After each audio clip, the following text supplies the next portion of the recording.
আসো বেবি, বসো।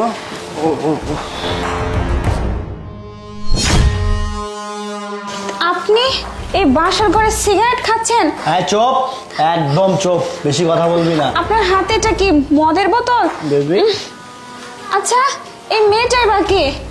আপনি বাসর ঘরে একটা অন্য মেয়ে নিয়ে আসছেন, মদ খাচ্ছেন, সিগারেট খাচ্ছেন। ছি ছি, এগুলো আপনি কি করছেন? এগুলো তো ঠিক না। এই চুপ, বেশি কথা বলবি না। তোকে যে আমার বাসর ঘরে জায়গা দিছি এটাই তোর জন্য অনেক, বুঝতে পারছিস? আর যে দেখতে পাচ্ছিস এটা আমার গার্লফ্রেন্ড। আমাদের 5 বছরের সম্পর্ক, কিন্তু মায়ের কথায় বাধ্য হয়েছে তোকে বিয়ে করতে। আমার ব্যাপারে নাক গলাবি না, হয় এইভাবে থাক, না হলে বেরিয়ে যা। জান, আপনার গার্লফ্রেন্ড আছে, 5 বছর ধরে সম্পর্ক, তাহলে আপনি আমাকে বিয়ে করে আমার জীবনটা কেন নষ্ট করলেন? আপনি আপনার গার্লফ্রেন্ডকে বিয়ে করতেন, আমি বাসর ঘরে